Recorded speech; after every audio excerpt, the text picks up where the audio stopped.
Hello everyone, आइए अब हम कॉन्स्टिट्यूशन ऑफ इंडिया के कंटेंट्स को देखते हैं। यानी क्या है विषय सूची हमारे कॉन्स्टिट्यूशन ऑफ इंडिया के जो टेक्स्ट है उसमें, यानी कितने आर्टिकल्स हैं, कितने पार्ट्स में बटे हुए हैं और कितने शेड्यूल्स हैं। जैसे कि हमने मेकिंग ऑफ इंडियन कॉन्स्टिट्यूशन में देखा था, 26 नवंबर 1949 को कॉन्स्टिट्यूशन इनैक्ट हुआ था और अडॉप्ट किया गया था। और 26 जनवरी 1950 को यही कॉन्स्टिट्यूशन इन्फोर्स किया गया था। ओरिजिनली कॉन्स्टिट्यूशन में आपके 22 पार्ट थे, 395 आर्टिकल्स थे और 8 शेड्यूल्स थे। अब काफ़ी अमेंडमेंट्स के बाद कॉन्स्टिट्यूशन ऑफ इंडिया में अब 25 पार्ट्स हैं, 448 आर्टिकल्स हैं और 12 शेड्यूल्स हैं। हालांकि कई ऐसे स्कॉलर्स हैं जिनका ये मानना है कि हम इसे न्यूमेरिकली काउंट नहीं करते हैं जैसे कि हम बाकी चीज़ें करते हैं, यानी क्योंकि अभी भी आखिरी पार्ट पार्ट 22 है और आखिरी आर्टिकल आर्टिकल 395 है, इसलिए हम इसी को मानते हैं, ऐसा उनका कहना है। लेकिन एग्जाम पर्सपेक्टिव से अगर पूछा जाएगा तो हम ये कहेंगे कि 25 पार्ट हैं, 448 आर्टिकल्स हैं और 12 शेड्यूल्स हैं। अब पार्ट की क्लासिफिकेशन को हम ऐसे देख लेते हैं, यानी स्लाइड्स में देख लेते हैं। हमारा जो पहला पार्ट है वो यूनियन और टेरिटरी से डील करता है, यानी India that is Bharat shall be union of states वगैरह, ये सब आर्टिकल 1 में मेंशन है। उसी तरह आर्टिकल 2, 3, 4 इस पार्ट में दिया गया है जो यूनियन और टेरिटरी से डील करता है। दूसरा जो पार्ट है वो सिटीजनशिप से डील करता है, जो आर्टिकल 5 से 11 तक है। फंडामेंटल राइट्स जो कि बहुत इंपॉर्टेंट पार्ट है कॉन्स्टिट्यूशन का, वो आर्टिकल 12 से लेकर 35 तक डील करता है। इसी राइट टू प्रिंसिपल्स हैं 36 से 51 तक। फंडामेंटल ड्यूटीज जो हैं जो बाद में ऐड हुए थे वो पार्ट 4 में है और एक ही आर्टिकल है 51A, इसके सब क्लॉजेज हैं ABCD, उसमें फंडामेंटल ड्यूटीज को क्रोनोलॉजिकली एक से दिया हुआ है।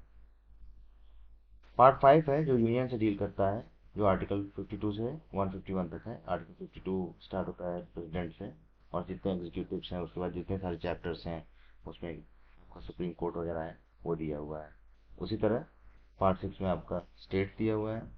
पार्ट 7 जो है वो रिपील कर दिया गया है, लेकिन फिर भी कॉन्स्टिट्यूशन में ये दिया गया है। बाकी पार्ट 8 है वो आपका यूनियन टेरिटरी से स्पेसिफिकली डील करता है। पार्ट 9 और पार्ट 9A, पार्ट 9B ये बाद में एडिशन हुए थे और ये दोनों इंपॉर्टेंट है पंचायत और म्यूनिसिपैलिटीज। सिमिलरली बाद में कोऑपरेटिव सोसाइटीज आए थे। पार्ट 10 डील करता है शेड्यूल एरियाज और ट्राइबल एरियाज से, जो कि आर्टिकल 244 और 244A में मेंशन है। जो यूनियन और स्टेट्स का रिलेशनशिप है वो दिया गया है पार्ट 11 में और वो आर्टिकल 245 से 263 तक इसमें मेंशन है।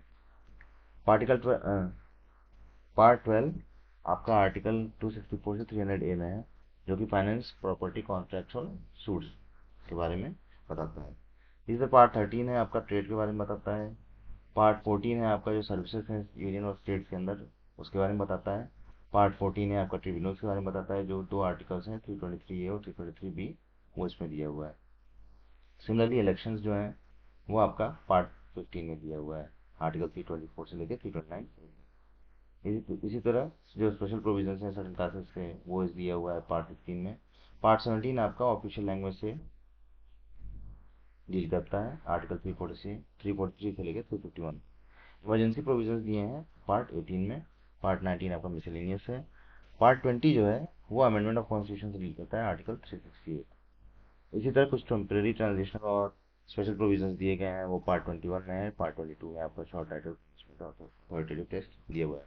कई बार एग्जाम्स में जैसे कि आपका यूपीएससी का एग्जाम था 2024 पे, उसमें डायरेक्टली 3 स्टेटमेंट दी गई थी कि कौन सी एक स्टेटमेंट सही है, और वो एक एक पेयर था एक्चुअली, 3 पेयर्स दिए हुए थे कि कौन कौन से पेयर मैच करते हैं। तो वो डायरेक्ट क्वेश्चन था इस पे। इसी तरह हम एक्सपेक्ट करते हैं कि एग्जाम्स में से डायरेक्टली पूछा जा सकता है।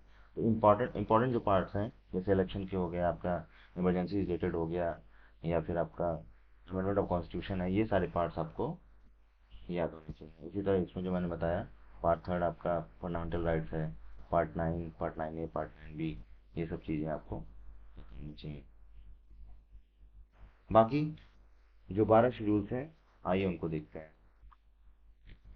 पहला शेड्यूल है वो डील करता है जो नेम्स हैं स्टेट और यूनियन टेरिटरीज के और उनकी क्या कोरस्पॉन्डिंग टेरिटरीज हैं उसके बारे में दिया हुआ है उसमें।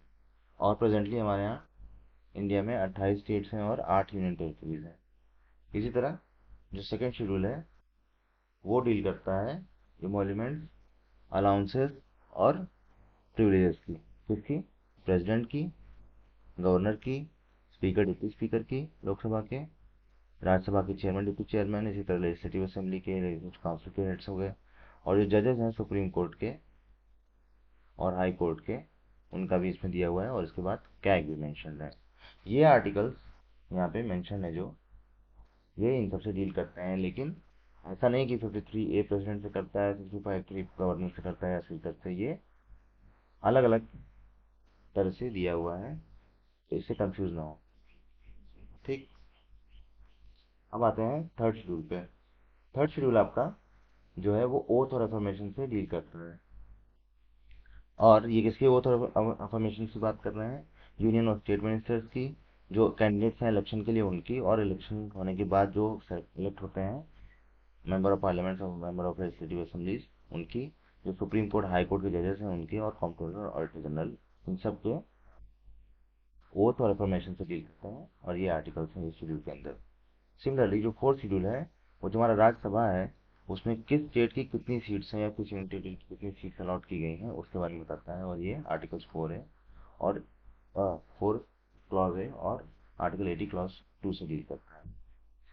अब फिफ्थ पे आते हैं। फिफ्थ शेड्यूल डील करता है आर्टिकल 244A में जो दिया हुआ है, ये एडमिनिस्ट्रेशन और कंट्रोल की बात करता है शेड्यूल एरिया और शेड्यूल ट्राइब एरिया, और सॉरी शेड्यूल ट्राइब से, शेड्यूल एरियाज और शेड्यूल ट्राइब से। जो हमारा सिक्स शेड्यूल है वो डील करता है ट्राइबल एरियाज की, जो कि आसाम, मेघालय, त्रिपुरा और मिजोरम की बात, यानी इसमें ये 4 स्टेट्स मेंशन है, ये आपको याद रखना है।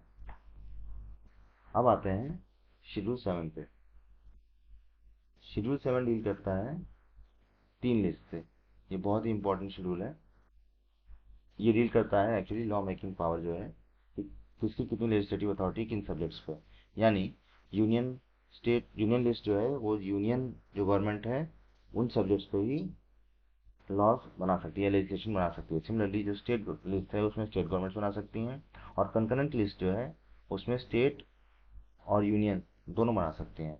लेकिन यूनियन गवर्नमेंट ने अगर बनाया तो वो स्टेट गवर्नमेंट के कंपैरेटिवली यूनियन गवर्नमेंट जो लॉ बनाता है वो माना जाता है, यानी प्रायोरिटी यूनियन लॉ की है। सिमिलरली एट शेड्यूल जो है वो जो रिकग्नाइज लैंग्वेजेस हैं हमारी, ऑफिशियल लैंग्वेजेस जो हैं उनके बारे में बात करता है। और प्रेजेंटली हमारे यहाँ 22 लैंग्वेजेस हैं, जो स्टार्टिंग में वो 14 ही थी। ठीक, ये आर्टिकल 344 और 351B में दिया गया है। अब नाइन्थ शेड्यूल में आर्टिकल 31B में जो दिया हुआ है वो ये है कि जो भी चीज़ें इसमें रखी गई हैं उसे सिर्फ और सिर्फ इस बात पे वर्ड डिक्लेयर नहीं किया जाएगा कि वो फंडामेंटल राइट्स जो पार्ट थर्ड में दिए गए हैं उनको वायलेट करता है। ठीक, अब आते हैं tenth schedule. Tenth schedule disqualification की बात करता है on the ground of defection, on the ground of defection. और ये ऐड किया गया था 51st कॉन्स्टिट्यूशनल अमेंडमेंट एक्ट, जो कि 1985 में आया था, जिसे हम एंटी डिफेक्शन लॉ भी बोलते हैं। सिमिलरली 11th शेड्यूल जो है वो पंचायत के जो 29 फंक्शन आइटम्स हैं उनको मेंशन करता है। और इसी की तरह से जो 12th शेड्यूल है आपका वो डील करता है म्यूनिसिपैलिटीज़ की जो अथॉरिटीज़ और रिस्पॉन्सिबिलिटीज़ हैं, यानी वो सब्जेक्ट्स जिन पे म्यूनिसिपैलिटीज़ का काम कर सकती है, यानी 18 फंक्शनल आइटम्स उसके मेंशन है। कई बार डायरेक्टली पूछता है कितने आइटम्स उसमें, कितने फंक्शनल आइटम्स इस शेड्यूल में दिए हुए हैं। अब जो हमारा अथॉरिटेटिव टेक्स्ट है, जो कॉन्स्टिट्यूशन का टेक्स्ट है, उससे मैंने ये चीज़ें यहाँ पे दिखाई हैं कि किस तरह से उसमें दी हुई हैं। यानी सबसे पहले कंटेंट्स में प्रियम्बल आता है, उसके बाद पार्ट 1 शुरू होता है जो यूनियन और टेरिटरी की बात करता है, जिसमें पहले में बताता है कि यूनियन क्या है, क्या नाम है हमारे यूनियन का, और क्या उसकी टेरिटरीज हैं। इसी तरह वो एडमिशन की बात करता है अलग अलग स्टेट्स की, और ये सारे आर्टिकल्स उससे डील करते हैं। इसी तरह पार्ट 2 जो है सिटीजनशिप से डील करता है कि कॉन्स्टिट्यूशन जब कमेंस हुआ था तब कौन कौन हमारे यहाँ के यानी इस देश के नागरिक थे या माने जाएंगे। और 11th आर्टिकल आपका बहुत ही इंपॉर्टेंट है, जो ये बताता है कि पार्लियामेंट पास पावर है कि वो रेगुलेट कर सकता है सिटीजनशिप को लॉ के थ्रू। अब पार्ट थर्ड पे आते हैं जो फंडामेंटल राइट्स में है। हम इंपॉर्टेंट आर्टिकल्स को एक बार देख लेते हैं, ये बस एक बार देखने के लिए है आपको, इसको डिटेल में हम पढ़ेंगे बाद में। पार्ट थर्ड फंडामेंटल राइट्स है 12 में डिफाइन किया गया है कि स्टेट किसे कहते हैं। इसी तरह आर्टिकल 13 ये बताता है कि कोई लॉ जो फंडामेंटल राइट्स को छीनता है वो एक तरह से इनकन्सिस्टेंट यानी अनकॉन्स्टिट्यूशनल और वर्ड घोषित किया जाएगा। अब राइट टू इक्वलिटी में पहला है इक्वलिटी बिफोर लॉ, आर्टिकल 14 में 15 डिस्क्रिमिनेशन प्रोहिबिट करने की बात करता है, 16 अपॉर्चुनिटी देता है पब्लिक एम्प्लॉयमेंट की, 17 आपके एवोल्यूशन ऑफ अनटचेबिलिटी है, 18 टाइटल्स की है। अब इसी फंडामेंटल राइट्स में जो राइट टू फ्रीडम है उसमें आर्टिकल 19 आपका फ्रीडम ऑफ स्पीच के बारे में बात करता है और रिलेटेड जो इससे राइट्स हैं। सिमिलरली इंपॉर्टेंट आर्टिकल देखते हैं। आर्टिकल 21 आपका प्रोटेक्शन ऑफ लाइफ और पर्सनल लिबर्टी है। आर्टिकल आपका 25 आपको फ्रीडम ऑफ कॉन्शियस देता है कि आप कोई भी रिलीजन कर सकते हैं, प्रोपोगेट कर सकते हैं। आर्टिकल 29 माइनॉरिटीज़ की बात करता है, protection of interest of minorities. Article 30 उनको एजुकेशनल इंस्टीट्यूशन एस्टेब्लिश और एडमिनिस्ट्रेट करने की पावर। सिमिलरली ये सारे आर्टिकल्स हैं। आर्टिकल 32 इंपॉर्टेंट है और आर्टिकल 35 पार्लियामेंट को ये पावर देता है कि वो इन सारे प्रोविजंस को इफेक्ट में लाने के लिए लॉ बना सकता है। अब आते हैं पार्ट 4 में जो कि directive principle of state policy के बारे में बात करता है। 36 में डिफाइन किया गया है स्टेट को, उसी तरह क्या एप्लीकेशन है इस पार्ट का इसके बारे में बताया है। और इसके इंपॉर्टेंट आर्टिकल्स हैं आर्टिकल 40 जो कि विलेज पंचायत के बारे में बात करता है, आर्टिकल 43 जो लिविंग वेजेस के बारे में बात करता है, आर्टिकल 44 अपने यूनिफॉर्म सिविल कोड के बारे में बात करता है। सिमिलरली हम चलते आएंगे तो आर्टिकल 50 जो है separation of judiciary from executive इसके बारे में बताता है। ठीक, अब आते हैं पार्ट 4 थे जो फंडामेंटल ड्यूटीज़ के बारे में बताता है और इसमें एक ही आर्टिकल है, इसमें सब क्लॉजेज हैं जो अलग अलग ड्यूटीज़ हमारी। पार्ट 5 में यूनियन है जिसका पहला चैप्टर एग्जीक्यूटिव है जिसमें 52 प्रेसिडेंट के बारे में बताता है। सिमिलरली आर्टिकल 55 उसके उनके मैनर ऑफ इलेक्शन की बात करता है, टर्म ऑफ ऑफिस वगैरह सब चीज़ें दी हुई। वाइस प्रेसिडेंट आता है इसी तरह 63 में, उनके भी इलेक्शन वगैरह इसमें मेंशन है। अब काउंसिल ऑफ मिनिस्टर्स के लिए दो आर्टिकल्स हैं 74 और 75, और अटॉर्नी जनरल है वो आर्टिकल 76 में मेंशन है। इसी तरह चैप्टर सेकंड जो पार्लियामेंट है ये अभी हम पार्ट 5 के अंदर ही चल रहे हैं, यूनियन के अंदर। तो पार्लियामेंट के बारे में बताता है कि और क्या एडजस्टमेंट पोजिशन उनकी ड्यूरेशन वगैरह, और जो ऑफिसर्स हैं पार्लियामेंट के उनके बारे में जैसे 89 में चेयरमैन डिप्टी चेयरमैन है राज्यसभा के, इसमें पहले राज्यसभा मेंशन है। उसी तरह 93 में स्पीकर लोग और डिप्टी स्पीकर के बारे में बताया हुआ है। ऐसे चलते जाएंगे तो आर्टिकल 102 बताता है डिस्क्वालिफिकेशन की, आर्टिकल 105 पावर्स एंड प्रिविलेज के बारे में बताता है। इसी तरह आर्टिकल 110 जो कि इंपॉर्टेंट है वो मनी बिल को डिफाइन करता है, और आर्टिकल 109 जो स्पेशल प्रोविजंस के बारे में बताता है। ये भी यूपीएससी के 2024 क्वेश्चन पेपर में आया था कि 109 आर्टिकल से डील करता है। सिमिलरली 111 आपका एसेंट बिल्स है, और ऐसे करते करते हम बाकी चैप्टर्स को भी देख लेते हैं। ये लेजिस्लेटिव पावर आर्टिकल 123 एक तरह से ऑर्डिनेंसेस से डील करता है, ये भी एक बहुत इंपॉर्टेंट आर्टिकल है। इसी तरह आर्टिकल 124 ये सुप्रीम कोर्ट के एस्टेब्लिशमेंट की बात करता है। इसी तरह आर्टिकल 130 बात करता है कि सुप्रीम कोर्ट की सीट कहाँ कहाँ होगी।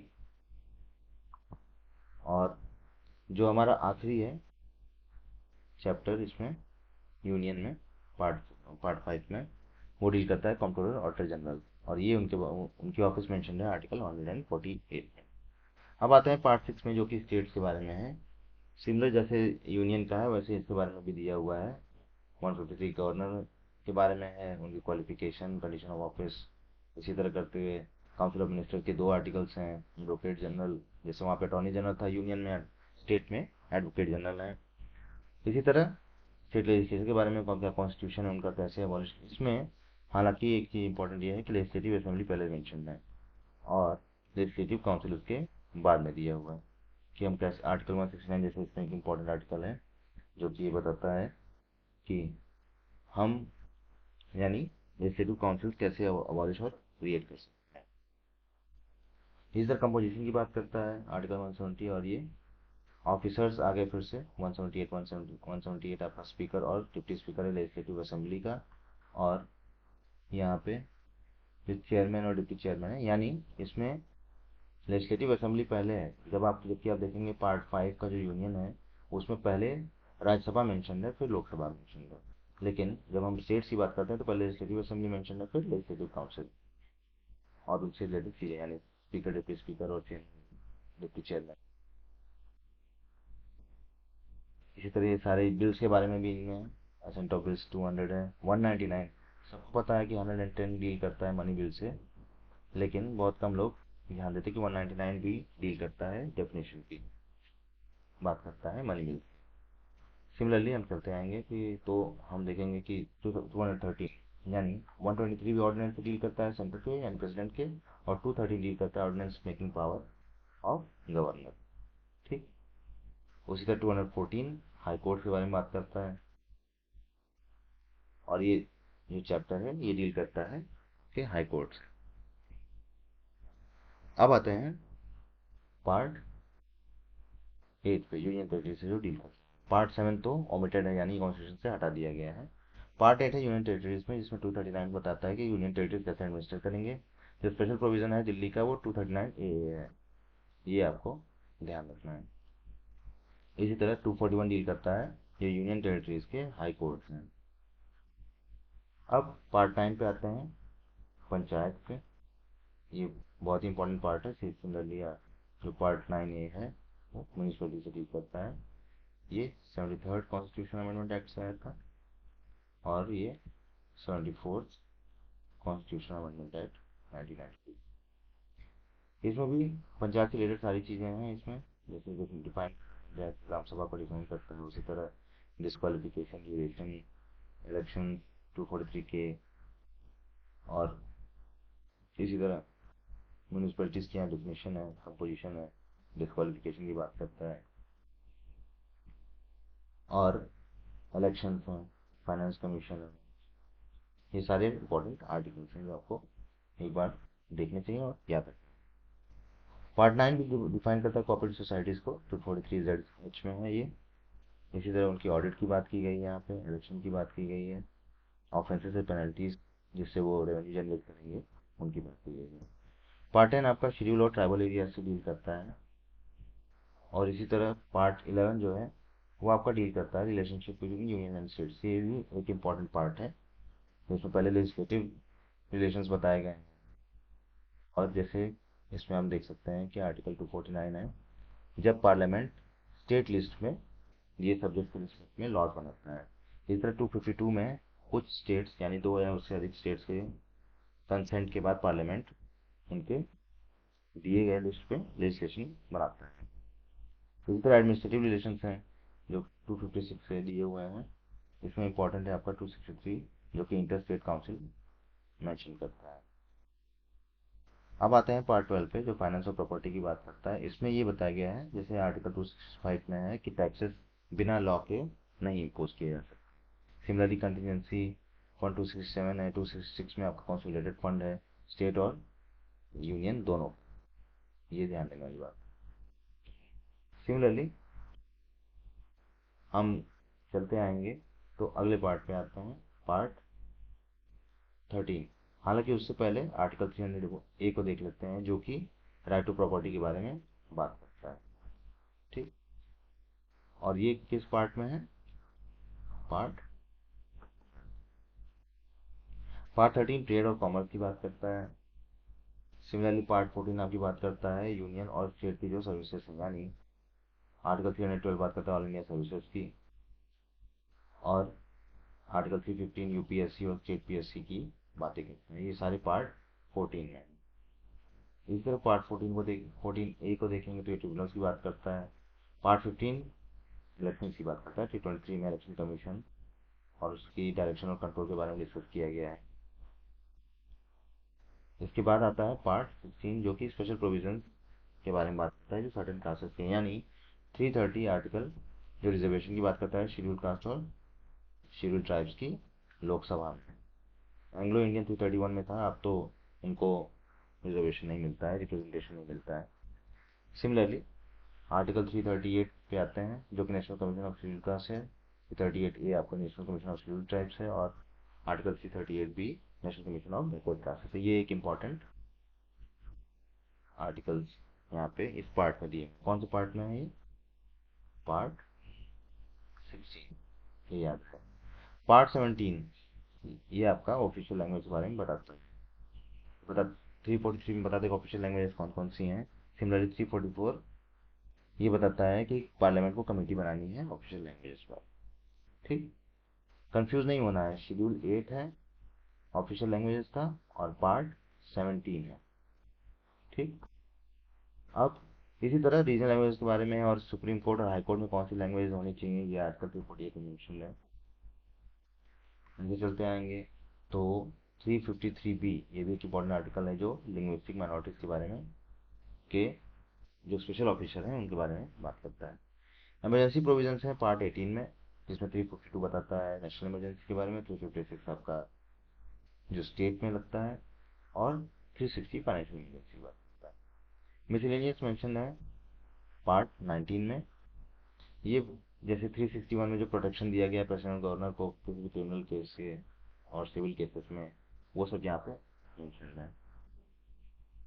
पार्ट 20 बात करता है अमेंडमेंट ऑफ कॉन्स्टिट्यूशन, इसमें एक ही आर्टिकल है, आर्टिकल 368। पार्ट 21 ये ट्रांजिशन और स्पेशल प्रोविजंस के बारे में दिया हुआ है, जैसे आर्टिकल 370 है, जो कि अब एक तरह से अप्लाई नहीं होता है। उसी तरह ऐसे कई स्टेट्स हैं, कई रीजन्स हैं, उनके बारे में अलग अलग आर्टिकल्स दिए हुए। अब आते हैं पार्ट 22 जो लास्ट पार्ट है, और इसमें जो सबसे आखिरी आर्टिकल है 395 का। ठीक, शेड्यूल के बारे में मैंने बता दिया है, एक बार फिर देख लेते हैं। फर्स्ट शेड्यूल बात करता है कौन कौन से स्टेट्स हैं, कौन कौन सी यूनियन टेरिटरीज हैं, और उनकी क्या टेरिटरी है इन दोनों की।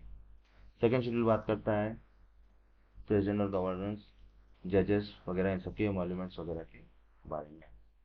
इसका थर्ड शेड्यूल है जो ओथ और अफर्मेशन की बात करता है। फोर्थ शेड्यूल आपका राज्यसभा में स्टेट और यूनियन टेरिटरी की कितनी सीट्स हैं एलोकेट की गई हैं, उसके बारे में बात करता है।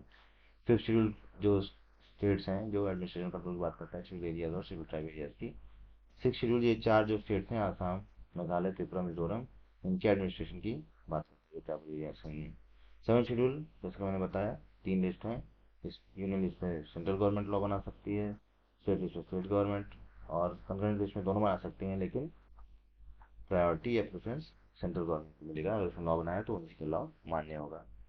एट शेड्यूल बात करता है लैंग्वेज की, जो ऑफिशियल है या रिकॉग्नाइज लैंग्वेजेस हैं। इस तरह नाइन्थ शेड्यूल है जो ऐसे एक्ट्स और रेगुलेशंस की बात करता है जो इसमें अगर नाइन्थ शेड्यूल में अगर मेंशन है तो उन्हें अनकॉन्स्टिट्यूशनल और वॉइड नहीं घोषित किया जाएगा, सिर्फ इस बात को लेकर कि वो फंडामेंटल राइट्स को वायलेट करता है। टेंथ शेड्यूल मैंने बता दिया आपको, डिस्क्वालिफिकेशन है ग्राउंड ऑफ रिफेक्शन। 11th और 12th शेड्यूल आपकी लोकल सेल्फ गवर्नमेंट के रिगार्डिंग है। ठीक, इस तरह मैंने सारे शेड्यूल और सारे इंपॉर्टेंट आर्टिकल्स पार्ट्स आपको एक ग्लिम्स में दिखा दिए हैं। फिर भी अगर कोई क्वेरी या सजेशन रह गई हो तो आप हमें बता सकते हैं।